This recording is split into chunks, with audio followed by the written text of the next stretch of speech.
ఇది ఏ సందర్భంలో చెప్పాను, ఎందుకు 2014లో చెప్పాల్సి వచ్చింది అనడానికి, జనసేన ఒక మధ్యతరగతి మనిషికి కోపం వచ్చి రాజకీయం చేస్తే ఎలా ఉంటుందో జనసేన సగటు చిన్నపాటి ఉద్యోగాలు చేసుకొని ఉద్యోగస్తుల కుటుంబంలో నుంచి వచ్చి సంఘం కట్టుబాట్లకి తల ఉంచి ముందుకెళ్తూ ట్యాక్సులు కడతా ఎవరిని ఇబ్బంది పెట్టకుండా తనదైన జీవితం బతికే ఒక సగటు మధ్య తరగతి మనిషి వాళ్ళ కోపం, వాళ్ళ ఆవేదన అవన్నీ నలిపి నన్ను, వాళ్ళ కోపం నన్ను జనసేన పార్టీ పట్టించేలా చేసింది. ఎప్పుడో మద్రాసులో, ఇప్పుడు చెన్నై బుక్ ఫెయిర్లో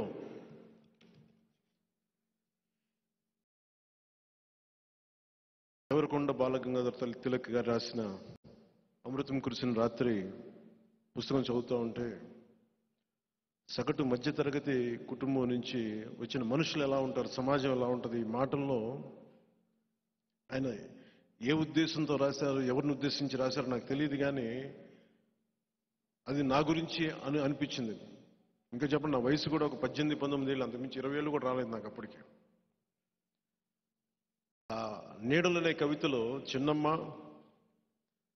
వీళ్ళ మీద కోపగించుకు, వీళ్ళని అసహ్యించుకోకు, మౌఢ్యం వల్ల బలాఢ్యులు, వీళ్ళందరూ మధ్యతరగతి ప్రజలు, సంఘపు కట్టుబాట్లకి రక్షక భటులు, దోపిడీదారుల స్వేచ్ఛా వర్తనకి నైతిక భాష్యం చెప్పే భాష్యకారులు.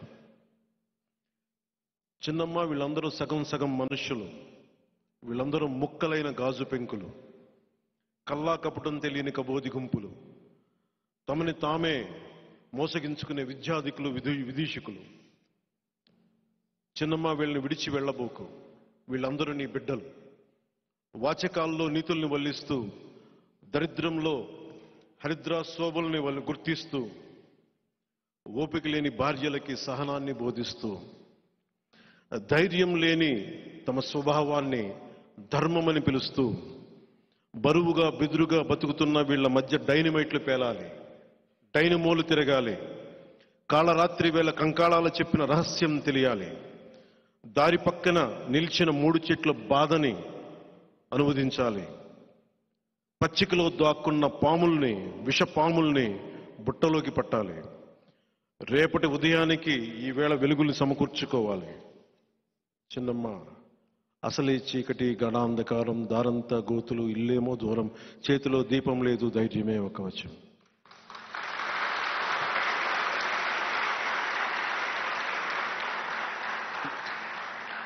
ఈ పదాలు ఈ కవిత నేను చదువుతున్నప్పుడు ఒక సగటు మధ్యతరగతి కుటుంబాలకు చెందిన వ్యక్తిగా, ఒక ఉద్యోగి కొడుకుగా, ఒక సూపర్ స్టార్ తమ్ముడిగా కంటే కూడా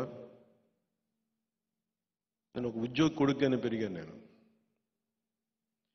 నా బాధ, నా వ్యధ, అధికారాన్ని దుర్వినియోగం చేసే వ్యక్తులు చేసే తప్పులు, తల ఉంచుకొని వెళ్తున్నా మన మీద దాడి చేసే సమూహాలు, ఇవన్నీ నాకు చాలా చాలా ఆలోచనింపజేసేనాను. నేను ఏదైనా చేద్దాం అనుకునే తపంతో గోపీచంద్ గారిది అసమర్థుని జీవయాత్ర అని ఉంటుంది. అసమర్థుని జీవయాత్రలో తనను తాను నిందించుకుంటూ ఉంటాడు. ఈ రెండు ఒకే సమయంలో పక్కపక్కన చదివాను.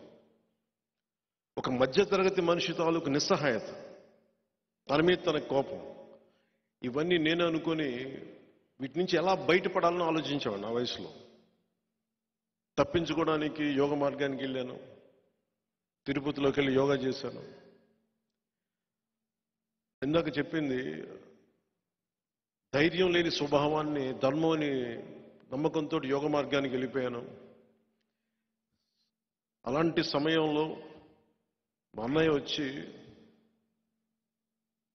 నువ్వు నిజంగానే యోగ మార్గంలోకి వెళ్తున్నావా, లేదంటే నువ్వు ఏదైనా బాధ్యతలు తప్పించుకొని తిరుగుతున్నావంటే ఆయన తప్పని చెప్పడానికి నేను ఒక వృత్తిని ఎంచుకున్నాను, యాక్టింగ్ అనే వృత్తిని.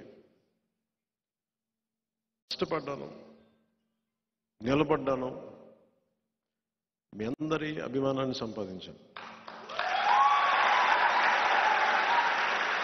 నిజంగా నాకు ఒక సగటు మధ్యతరగతి మనిషికి ఏం ఆశలు ఉంటాయి? నాన్న అసిస్టెంట్, ఒక పోలీసు కానిస్టేబుల్గా ప్రారంభమై అసిస్టెంట్ ఎక్సైజ్ సూపరింటెండెంట్గా రిటైర్డ్ అయ్యారు ఆయన. ఆ ప్రొహిబిషన్ సమయంలో పోలీసులు ఆయన్ని ఎక్సైజ్ డిపార్ట్మెంట్ అబ్కారీ శాఖకి పంపిస్తాయి. మా నాన్నగారి కోరిక ఏంటంటే, నువ్వు కొంచెం డిగ్రీ చదివి నువ్వు ఎస్ఐగా కనుక నువ్వు ఉద్యోగం సంపాదించుకుంటే నువ్వు ఒక ఏదో కొంచెం సూపరింటెండెంట్ స్థాయిలో రిటైర్డ్ అవుతారని చెప్పాడు మా నాన్న. నా కోరిక అదే, మహా అయితే ఒక ఎస్ఐ ఉద్యోగం రాసి డిగ్రీ పూర్తి చేసి ఎస్ఐ ఉద్యోగానికి అప్లై చేద్దామని నా కోరిక. కానీ డిగ్రీ పూర్తి చేయలేము, అదొకటే, దానివల్ల అయిపోయింది, ఎస్ఐగా చేయలేకపోయింది. మా నాన్నగారి కోరిక నెరవేర్చలేకపోయింది. సో అలాంటి మధ్యతరగతి వ్యక్తిని నేను.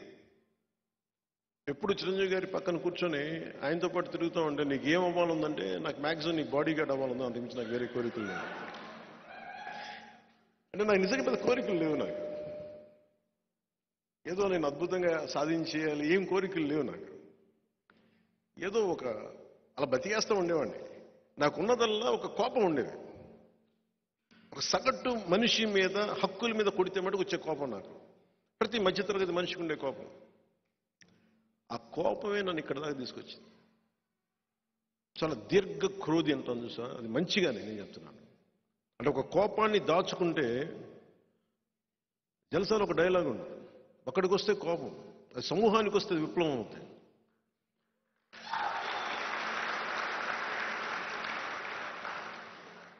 అని చాలా మందికి అర్థం కాదు. ఈ రోజున మనం మాట్లాడుతూ ఉంటే, ఎందుకు మీతోనే మాట్లాడాలి, ఎందుకు ప్రత్యేకించి సోషల్ మీడియాలో ప్రభావితం చేసే శక్తియుక్తులున్న మీరు, శతజ్ఞి అనగానే అందరూ ఏమనుకుంటారంటే, కూర్చోబెట్టి ఒక 10 మంది నా ఎంప్లాయీస్ అనుకుంటున్నారు. శతజ్ఞి అంటే జన సైనికులు, ప్రతి ఒక్కడు, ప్రతి వీర మహిళ, అన్యాయం కోసం తిరగబడ్డ ప్రతి ఒక్కడు శతజ్ఞిలా పేలుతాడు. వైసీపీ వాళ్ళు వచ్చి 5 మంది ఉంటున్న, 10 మంది ఉంటున్న అపార్ట్మెంట్లో దాడి చేస్తే నువ్వు ప్రతి ఊరు ప్రతి వాడవాడ నువ్వు వెళ్ళాలి. శతజ్ఞి అనేది ఒక అపార్ట్మెంట్లో ఉండే శతజ్ఞి కాదు. అది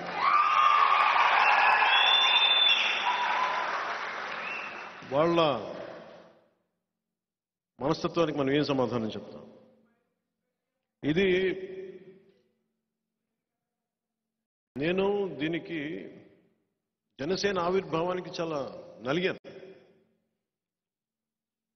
పార్టీ పెట్టాలా లేదా అంటే, దానికి ముందు మీకు అంటే నేను పంచుకోవాల్సింది, కామన్ మెన్ ప్రొటెక్షన్ ఫోర్స్ అని ఒక సంస్థ పెట్టాను. That is origin point of Janasena. Janasena ఆవిర్భావానికి మూలం కామన్ మెన్ ప్రొటెక్షన్ ఫోర్స్. అది ఏ పరిస్థితుల్లో పెట్టాల్సి వచ్చింది అంటే, సగటు మనిషికి వాడి కులం ఉండదు, మతం ఉండదు. సగటు మధ్యతరగతి మనిషికి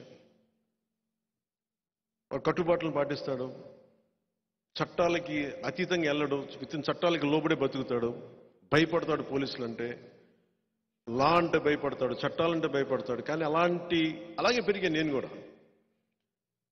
ఒకసారి నా కష్టాలు ఎలా ఉన్నాయంటే, నేను తెచ్చిపెట్టుకున్న కష్టాలు కాదు అవి. నా కష్టాలు లేవు నిజంగా చెప్పాలంటే. నేను అరువు తెచ్చుకున్న కష్టాలు నాయన్ని. బంగారం షూటింగ్ చేస్తా ఉంటే నా ఒళ్ళోకి ఒక వడ్డెర కులానికి చెందిన ఒక వ్యక్తి పక్కన రాళ్ళు కొడతా తన బిడ్డ ఇట్లా అయిపోయాడని చెప్పి మొత్తం ధనుర్వాతం వచ్చేసి బిగుసిపోయింది. ఆ బిడ్డ